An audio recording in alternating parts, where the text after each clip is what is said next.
Hello, this is Inside the Press Box with Sunil Sunder Raj for the Everyday Fan Sports. I'm happy to be speaking with Marc Mitchell, head coach of the St. Peter's University women's basketball team. Coach Mitchell, again, thank you so much for taking some time out to speak with me today about the upcoming, Peacocks, 2021-22 season. Again, coming off a tremendous, season last year, reaching, the finals of the MAC tournament championship game. Can you, right off the bat, can you talk about this year's team, Coach Mitchell? Yeah, first of all, thanks so much for having me on here. Much appreciated. This year's team, a little different from last year's team, but I think we have the same intensity, tenacity. Our primary objective is to rebound the basketball. I think we're going to do that as well as we did last year, maybe even better. We have a positive nucleus with Kendrea Williams coming back, Benta Salau and Sky Castro, three starters that are returning from last season. Our other players that came in have improved from last season. That was on the squad last year. Taylor Abraham, Gia Moore, Rachel Cool, Victoria Ignacio. Those young ladies came back this year in better shape, better mentalities, and better players, quite frankly, from last season. And then, Nikhil O'Neal, I can't speak enough about her, of her improvement from last season to this season thus far. I think you're going to see some tremendous results from those young ladies. And then a couple of transfers that we had come in, Courtney Crane from Chicago State, and then Cassandra Brown from Rhode Island. They're going to make major impacts in our conference this season. I mean, I think you have four seniors, and of course, Kendra's a graduate now. So, I mean, relatively a young team that is set up not only well for this season, but for years to come here, Coach Mitchell. Certainly. We have established a culture here of hard work, commitment, work ethic, much more disciplined. So we've established that culture now, and wait till you see the recruits that we have coming in next season. It's going to blend in with these young ladies. I mean, I feel like something special is brewing here in my program. When we talked the last season, you emphasized how much you really are hard on these kids. I mean, it said attention to detail. You talked about the work ethic. It said you demand the highest from your team, Coach Mitchell. No question. I'm extremely difficult on my players, particularly early, to try to weed out some of the bad habits that may have occurred, and to try to instill some great habits. And I think over the course of a season, you see the difference between my team in November as opposed to March. Yeah. So I think we get incrementally better on a daily basis, and I think the results are the results. You see what the program is and where it's going. Yeah, no, I agree. I mean, fourth season as head coach of the St. Peter's University women's basketball team. I mean, last year, 11-14, 10-9 in the MAC conference. Best finish, since the 2008-2009 season, Coach Mitchell. Named MAC Coach of the Year. As I said, he reached the championship game, clinched the third seed, which was the highest in almost 20 years, I think it was. And just the role that you guys were on, said at the end of the season, you defeated Marist, it said not only the team that won, said the regular season championship, but also the MAC tournament. Can you just talk about what that journey was like, throughout the season? And again, the run at the end of the season, especially in the MAC tournament. Yeah, I mean, there's certain there's the MAC conference has some great coaches in this league, and you look at Quinnipiac, and you look at Marist, Coach Fabry and Coach George's are really the gold standard to this conference, if you ask me. And that's what I look to. I'm like, those are the teams that we have to beat, not just compete, but beat them, because they're not going to beat themselves. So, it was a great run last year. We lost a tough game up at Niagara. And, we had the back-to-back games. We lost a tough game at Niagara on the last second shot by a great player in Angel Parker made a great play. And that's what great players do. They make great plays. So she made a great play, and we lost that game. And then after that game, we had to play the next day. We had a round before the next game against Niagara, and Sky Castro came to have a conversation with me. And it was very, very mature conversation that she wanted to have.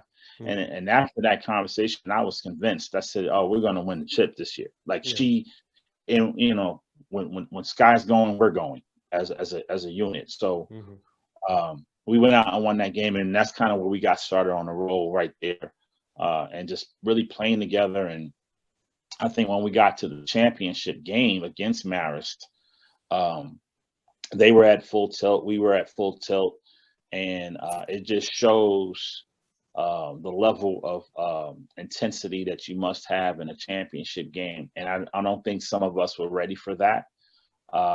It was a learning lesson for us. Marist taught us very well, if you will. And I believe we will be ready this season. You talked about the challenges, playing back-to-back games, so with this COVID-19 pandemic, and now, returning, to a sense of normalcy in a way this year, with games during the week. I wanted to ask you just, how you guys were able to cope with that. It was crazy, I said, this last year. Just can you talk about that, Coach Mitchell?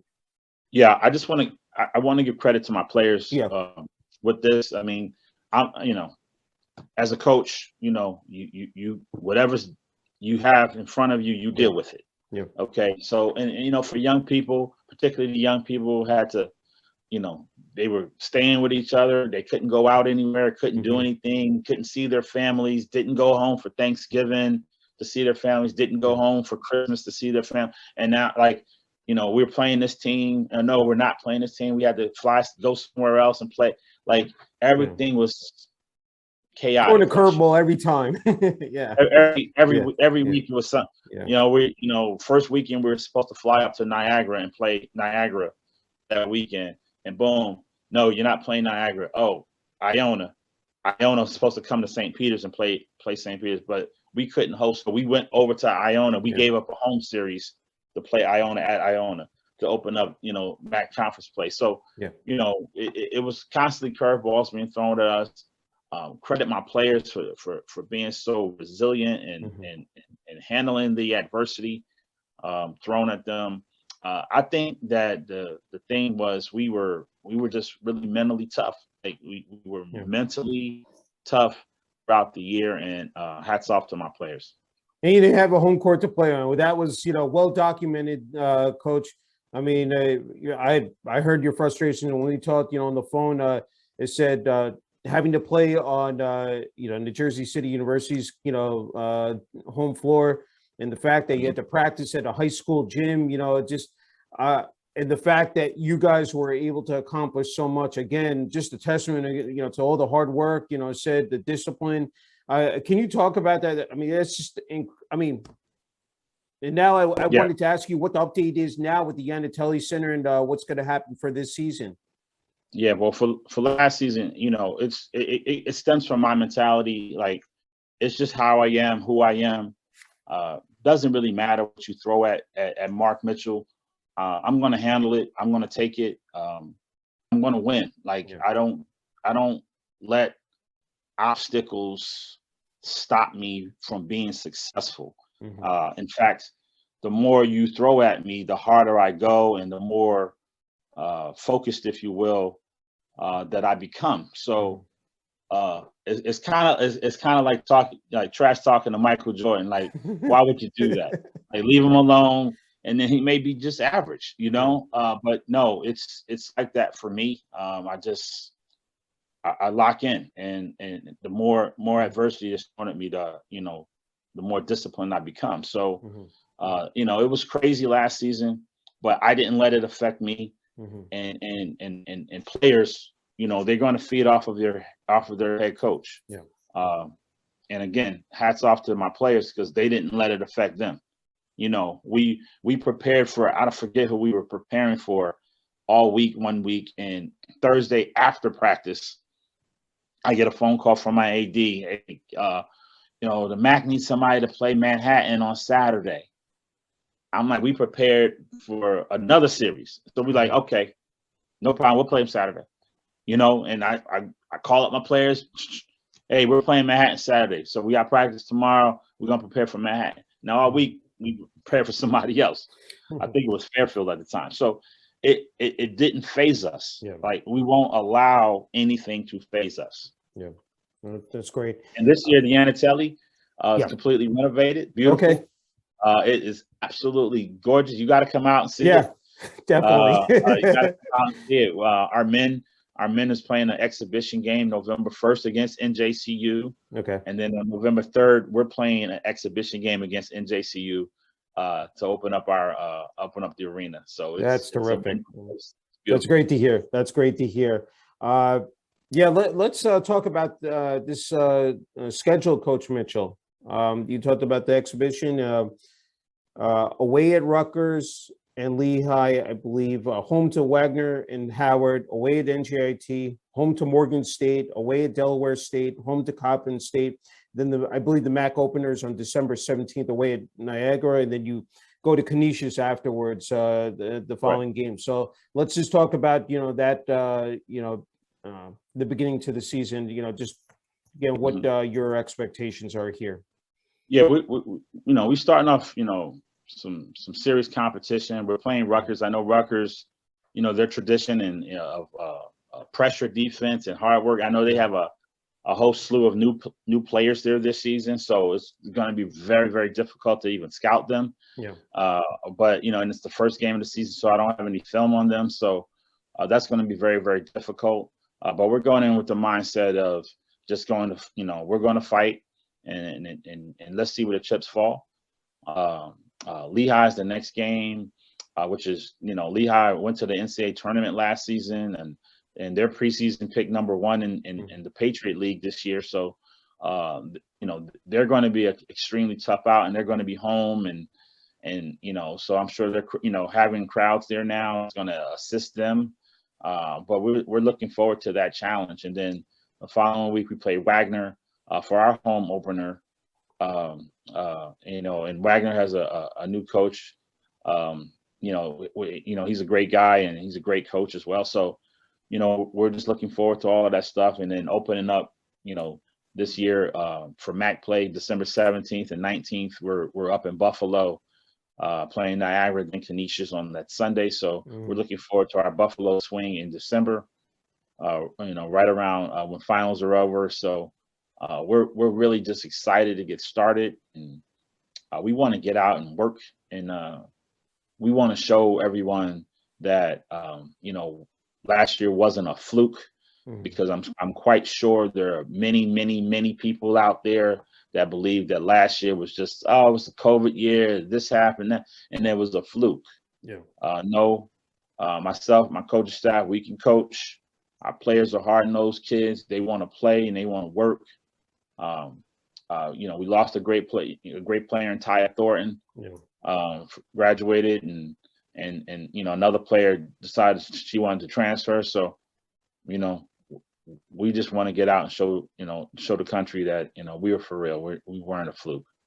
Yeah, I'm sure you can use that preseason poll ranking for number 8 as bulletin board material, Coach Mitchell. That's something, that, you take that us against them, mentality.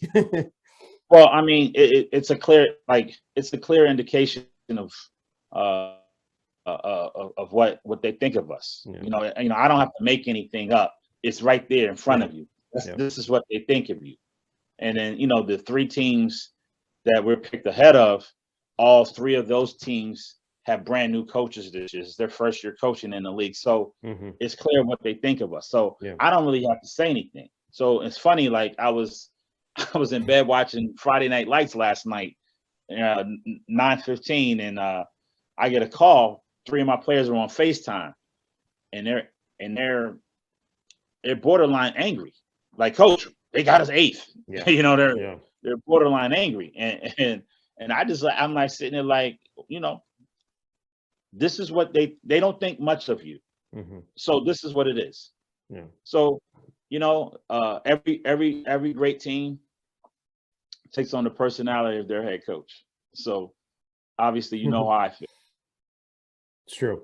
I skipped one school, in that in the schedule was NJIT as well. That, the fact is about Jersey basketball, getting to play other schools within the state. That's great. I'm sure, for the state to be on, ESPN, ESPN Plus or ESPNU. That's great. To see the level that, New Jersey college basketball has, risen over the years. Can you just talk about that? It just popped into my head, Coach. I just wanted to ask you about that. Yeah, we're fortunate to be able to play, like teams that are locally, like, we can go to, Seton Hall whenever they need a school and playing NJIT annually and playing FDU annually really helps out all of us. And Jersey basketball is thriving. There's some really, really great grassroots programs here in New Jersey. We're just reaching out to them and talking to those people as well. But playing NJIT annually is a fantastic thing for both programs. So I'm really happy about that. Great. Just have a couple more. Can't thank you for the time, Coach Mitchell. Don't want to forget about your assistant coaches, James Boney, Jessica Cavaco, and Kiana Porter. Can you talk about said working with them, here in, said again, you guys, I'm sure just enjoyed, said the last couple of years, just talk about that. Yeah, well, the staff is fantastic. We're a family here. I've known Coach James Bonnie. I've known him for 13, 14 years now, about 14 years now. Great working relationship, great basketball mind he has. Jessica Cavaco and Kiana Porter, 2 young ladies. When I was a high school coach, I coached them. They were players of mine in high school. Okay. So you know how close that we are as a family. So none of the success that the players have or I have would occur without them. Great.